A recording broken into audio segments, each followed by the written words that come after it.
J'aurais voulu juste vous poser quelques questions par rapport à la pornographie. Ouais. Et du coup, qu'est-ce que vous en pensez? La pornographie, c'est une arme. C'est quelque chose qui a été considéré pendant longtemps comme absolument abominable. Et maintenant, c'est quasiment obligatoire. Je dirais, enfin, c'est pas obligatoire, mais c'est incontournable. On en voit absolument partout.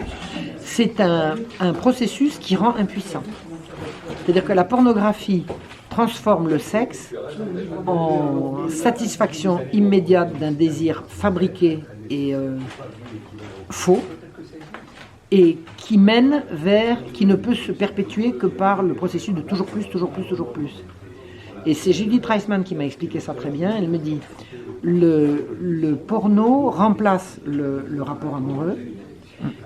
Il remplace le rapport amoureux, parce que la véritable puissance, c'est de trouver en soi l'élan vers l'autre, alors que la pornographie utilise des moyens détournés, utilise des tiers pour provoquer une excitation absolument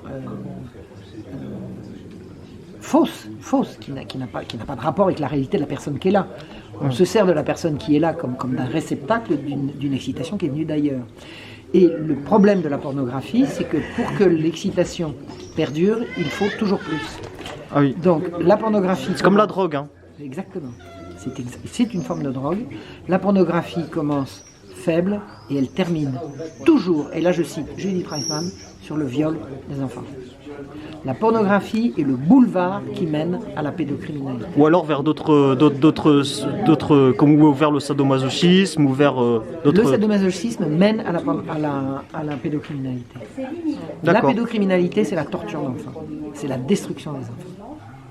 La pédocriminalité, ça n'est pas l'érotisation du corps des enfants. C'est le massacre du corps des enfants. Ah. Ouais, c'est un peu radical, je suis pas sûr si tous les gens qui regardent du porno finiront pédophiles, mais bon. J'ai pas dit ça, j'ai dit que c'est le boulevard. Ah ouais, c'est... C'est le boulevard, et j'ai vu un jour un reportage très intéressant, je ne sais pas, enfin j'ai vu ça sur internet, qui montrait que les précurseurs du porno d'il y a une trentaine d'années ne retrouvent plus l'industrie dans laquelle ils ont travaillé.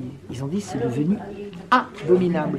Et on croyait qu'on pouvait faire l'amour comme ça devant des caméras et puis que tout va bien. Ils dit non, c'est devenu abominable. D'ailleurs, c'est pas pour rien qu'il y a plein d'ex-acteurs porno ou même d'ex-actrices porno qui tombent dans des drogues dures ou qui finissent par être dépressifs, voire se suicider. Voilà. C'est une déchéance totale. Parce qu'ils supportent plus. Et alors, ce que me disait Judith, et je vous donnerai le lien de son intervention, parce que je l'ai mis sur mon site, la pornographie, par principe, mène dans son processus, il faut que ça aille au bout, dans son processus, au viol d'enfants et à la destruction d'enfants. Ok, d'accord. S'attaquer aux enfants, c'est ce qu'il y a de pire, et la pornographie ne peut perdurer que par toujours plus, toujours plus, toujours plus, toujours plus d'abjection. Il dit on commence par un homme et une femme, après un homme et trois femmes, après 5 hommes et une femme, et puis après... des femmes qui ressemblent à des gamines, et puis ainsi de suite. Etc. Et puis après les chaînes, les clous, etc. Ah ouais, effectivement. Ouais. C'est une pente inéluctable vers l'abomination, l'abjection la plus totale. Donc la seule chose à faire par rapport à la pornographie, c'est de couper net. Je suis parfaitement d'accord avec vous là-dessus, il faut couper net. Rien. Net. D'autant plus que j'avais vu un article il y a très longtemps d'une psychiatre qui disait que la pornographie, ça finissait à terme par empêcher les hommes de retomber amoureux pour de vrai. C'est évident. C'est évident. Quelqu'un qui ne peut subir d'excitation que par des artifices est incapable de se satisfaire le désir le plus fondamental, le plus simple et le plus authentique, qui est l'élan vers une personne. Ouais, sans parler que je voudrais rebondir sur le fait que ça pouvait rendre impuissant. Effectivement, on voit une épidémie dans les jeunes tranches d'âge d'impuissance Mais chez Judith les hommes. Reisman est formelle, c'est une école d'impuissance.